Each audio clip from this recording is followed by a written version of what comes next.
যখন মাইয়েতকে কবরে শোয়ানো হয় তখন সে তাকে দাফন করে যাওয়া ব্যক্তিদের হাঁটার খসখস আওয়াজ শুনতে পায়। এরপরে তাকে যখন শুইয়ে দেওয়া হয়, সে যদি মুমিন ব্যক্তি হয় তাহলে তার মাথার দিকে তার সলাত এসে দাঁড়িয়ে যায়। দুনিয়াতে আপনি যে নামাজগুলো পড়েছেন, আমি যে নামাজগুলো পড়ছি, এগুলো মাথার দিকে দাঁড়িয়ে যায়।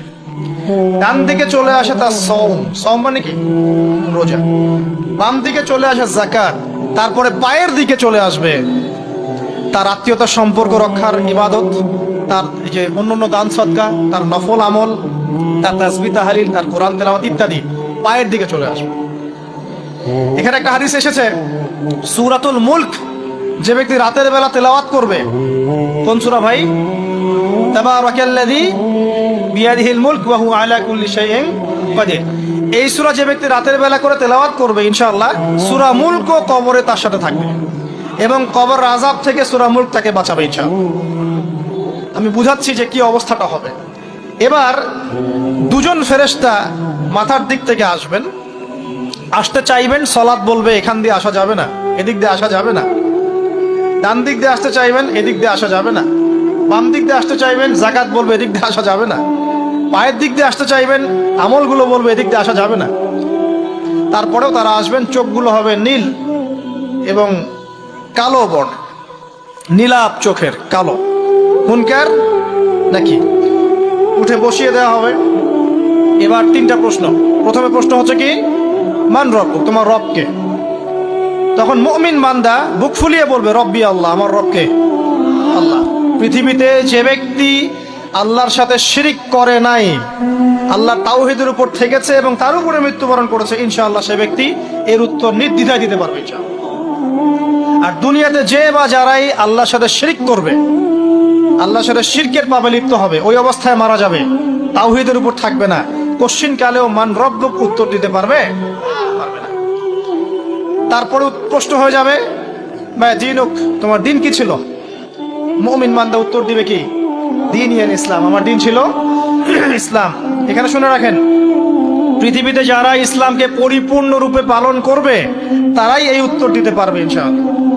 যারা ইসলামকে ঠাট্টা বিদ্রুপের হাসি তামাশার পাত্র বানিয়েছে, মন চাইলে কিছু করি, মন চাইলে কিছু করি না, সহজগুলো একটু আমল করি, বাকি কিছুর আমল ধারি না, হ্যাঁ, নামাজ পড়ি, সুদ ছাড়তে পারি না, ঠিক আছে, বছর বছর ওমরা করি, এদিকে ঘুষ দুর্নীতি ছাড়তে পারি না, ইসলামকে ঠাট্টা তামাশার পাত্র বানিয়েছে, এরা কোশ্চিন কালে উত্তর দিতে পারবে না মা দীনুক, দিনে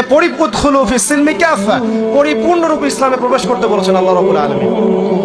যারা পরিপূর্ণরূপে ইসলামে প্রবেশ করবে এবং ইসলামের প্রতিটা মৌলিক বিধান মেনে চলবে, ইনশাআল্লাহ তারা এর উত্তর দিতে পারবে। এরপরে আসবে তৃতীয় প্রশ্ন।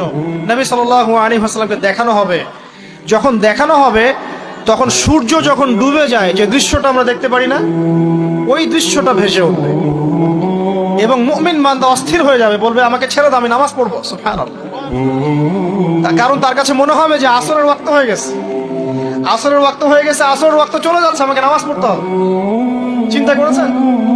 ওই যে একটা হাদিস আছে না, যে 7 শ্রেণীর মানুষকে আল্লাহ রাব্বুল আলামিন আরশের ছায়ায় ছায়া দিবেন।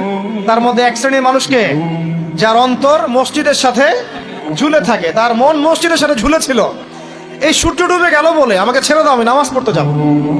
তখন ফেরেশতারা বলবেন তোমাকে নামাজ পড়তে দেয়া হবে, তবে তার আগে তুমি এর উত্তর দাও। কি উত্তর? এই ব্যক্তির দিকে তাকাও। তখন নবী সাল্লাল্লাহু আলাইহি ওয়াসাল্লামকে দেখানো হবে, সাল্লাল্লাহু আলাইহি ওয়াসাল্লাম দরুদ পড়বেন। বলা হবে যে এই ব্যক্তির সম্পর্কে তোমার কি ধারণা? মান হাযা রাজুলু বুইসা ফীকুম, এই ব্যক্তি কে, যাকে তোমাদের কাছে পাঠানো হয়েছিল? মুমিন ব্যক্তি নির্দ্বিধায় বলে দিবে যে তিনি হচ্ছেন আমার নবী মুহাম্মদুর রাসূলুল্লাহ সাল্লাল্লাহু আলাইহি ওয়াসাল্লাম। দেখুন, পৃথিবীতে যে বা যারাই নবী সাল্লাল্লাহু আলাইহি ওয়াসাল্লামের সুন্নতের উপর আমল করবে, ইনশাআল্লাহ সে তার উত্তর দিতে পারবে। দুনিয়াতে যারা নবীর সুন্নতের 5 পয়সা পরোয়া করছে না, তার আদর্শের 5 পয়সা দাম দিচ্ছে না, তারা কোশ্চিন কালে উত্তর দিতে পারবে না। নাম হতে পারে আব্দুর রহমান, আব্দুর রহিম, নবীর সুন্নতের ধার ধারে না, তারা উত্তর দিতে পারবে না। নবীর সুন্নতের গুরুত্ব কত গভীর, এটা আমাদেরকে এখান থেকে বুঝতে হবে। তাই প্রিয় যুবক ভাইরা, মুসলিম ভাইরা,